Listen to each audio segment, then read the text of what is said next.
Oh, yes, and how could I forget? The fourth reason that it's given a lot is because the skill system was nowhere near as extensive as it was in Mass Effect 1.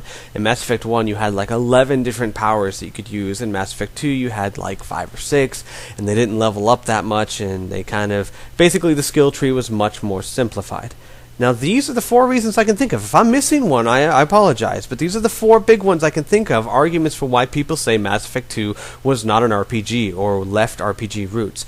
And my question is, how does any of that have anything to do with a game being a role-playing game? Again, I understand that a lot of people define RPGs as things with stats and inventory, but to me, that's just a wrong definition. How it's in the name, role-playing game. Tell me how having an inventory or not having an inventory affects your ability to pretend you are Shepard and role-play as Shepard and make decisions for Shepard, other than which gun am I going to use. I don't understand this. Mass Effect 2 and Mass Effect 1 are role-playing games not because of their inventory, not because of their skill sets, not because of their exploration. All of those are great things. But it is a role-playing game because the game tries to allow you to pretend you are Shepard, to put yourself in Shepard's shoes and make decisions for Shepard.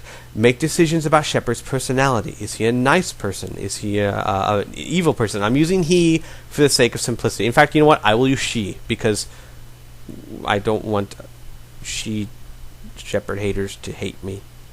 So, is she a nice person? Is she not a nice person? Is she compassionate or not compassionate? Does she like Cerberus? Does she not like Cerberus? You get to make all these choices to how she reacts to things. That is what makes it a role-playing game. Now, some people, I've seen this argument before, it's not a role-playing game. If it was a role-playing game and it let me play the role of Shepard, then I never would have joined Cerberus. Okay, it's a game. It has to tell a story. It has to limit you in some way, shape, or form. If you want to play a sandbox game where you can do anything you want, go play Oblivion or Fallout. Mass Effect 2 is trying to tell a story, and in order to tell a story, they have to restrict what you can and cannot do. I'm not arguing whether the Paragon Renegade system was good because they force you to do this or force you to do that, which on that note, I swear to God, people, you're not forced to do anything. If you don't want to be a Paragon, don't press the blue button. No one's forcing you to do it. Well, and I love this argument of, well, if I want to use the option to have Miranda and Jack both like me, well, then I have to be Paragon. Well, that's because you set a goal for yourself. And guess what? If you set a goal for yourself, you got to do what it takes to get the goal. That's the way it works. If you want to do high-level Paragon options, sure, you have to press the blue button. But no one's forcing you to do it but you. Now, there's another argument I want to touch on as well, while I'm ranting. A lot of people who have the argument that Shepard never grows as a character, and she is bland as a brick, and never changes, and never shows who they are. And again, it's because it's a role-playing game. You grow and change your Shepard if you want to. And I know I've said this before, and I said it in the Smudboy analysis.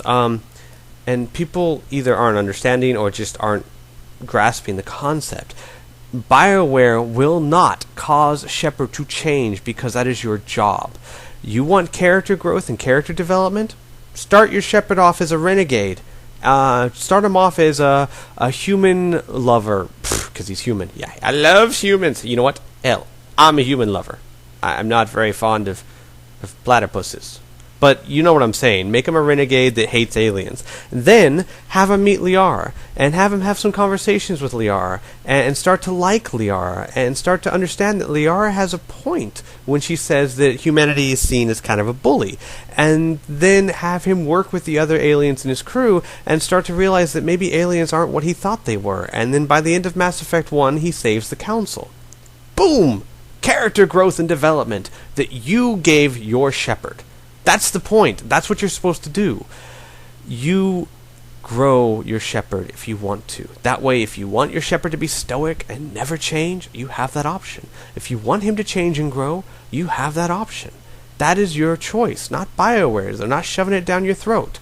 A lot of people have given this argument. BioWare doesn't ever explain Shepard's motivations, like at the end of Shadow Broker, where Liara asks you a question, how you feel, and Shepard says how he or she feels. And that this would be true character, personality, growth, and development. All they ever give you is the ability to choose actions. Yes! Yes! Why? Because there's a difference between motivations and actions. Actions are easy.